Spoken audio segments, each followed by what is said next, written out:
So the Chinese Foreign Minister Wang Yi finally visited India after 3 years. Kind of like that expat cousin of yours who you parted with in bad terms at the last family wedding comes visiting again. Both sides agreed to resume exchanges and dialogues at all levels, which sounds very fancy but really just means, okay fine, we'll talk again. India's Foreign Minister S. Jaishankar meanwhile said that what India and China need to do was have talks that are, quote, candid and constructive, which in diplomat speak means we don't throw chairs but we also don't hug it out. This is Quick Take, your quick guide. I'm Smita Prakash.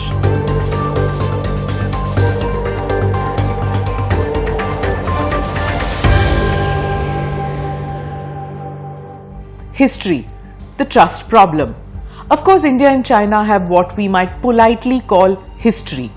There is Galwan 2020, that clash that left soldiers dead, froze relations and triggered the kind of icy standoff usually reserved for couples fighting in a grocery store. Since then, both sides have stacked tens of thousands of troops along the border, which is never a sign that two neighbors are feeling warm towards each other. Then there's Operation Sindoor in May 2025, and India saw China actively assisting Pakistan. Enter Donald Trump. Trump 2.0 has massive shakeups in bilateral and multilateral relations around the world. Whether that outlasts the Trump era or not is something one has to wait and watch. But coming back to what we were talking about, well, Donald Trump slapped India with 50% tariffs, and that has got New Delhi to recalibrate its external affairs. A pivot is certainly visible, looking east. And apparently, some in the corridors of power in Delhi are thinking, you know what might be better than an unpredictable US president? China.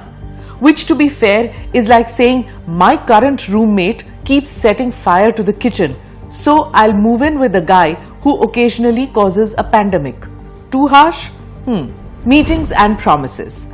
Foreign Minister Wang Yi met Jaishankar and Ajit Doval and even Prime Minister Modi. Promises were made. Fertilizers? Check. Rare earths? Check. Tunnel boring machines? Check. Which means you wonder what exactly is India planning?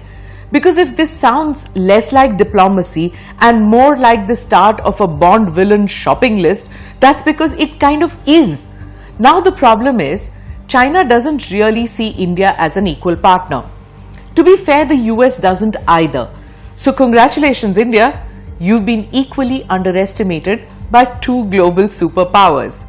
And while the two countries do have massive trade ties, they also share a long, painful history of military clashes.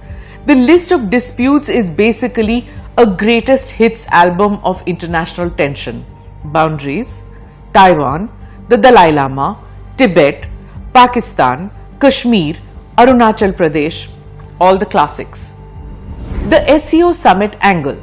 This is all happening just before Prime Minister Modi's trip to China for the Shanghai Cooperation Organization Summit, his first visit in 7 years, which in diplomatic terms is basically, we're not back together, but let's at least meet for coffee. The larger picture. Here's the thing, countries don't actually need to be friends to do business.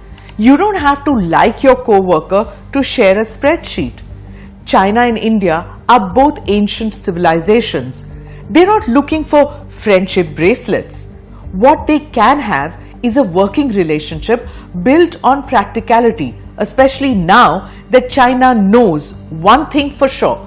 India is never going to be America's sidekick, because if there's one thing India hates, it's being told what to do. The bigger question is, can Asia's two giants walk together without stepping on each other's toes? Both need stability, both want growth, and both are painfully aware that fighting each other only makes them weaker. But, and here's the problem, trust is thinner than the dal you get at the college canteen. Troops are still on the border and competition isn't going away. Rivals yet partners. Let's face it, India's feeling quite friendless these days. Yes, we do get the we love you hugs off and on. But the cruel fact is, to make the India story tick, To get the Viksit Bharat, developed India goal reachable, we need Chinese inputs, electronics, machinery, rare earths. China needs India's market, pharma, and IT strength. It's a relationship less like Romeo and Juliet and more like two rival shopkeepers who keep stealing each other's customers but also borrow sugar when they run out. So what we are seeing isn't a spring thaw. It's more like cautiously defrosting the fridge. Both sides are saying the right things: mutual respect, mutual interest, multipolar Asia, but neither is unplugging the troops just yet, and probably never will. Because the truth is, India and China are rivals who kind of need each other. And if that feels complicated, well, that's because it is. It's not love, it's not war, it's that awkward WhatsApp group where you can't leave, but you also mute the notifications forever.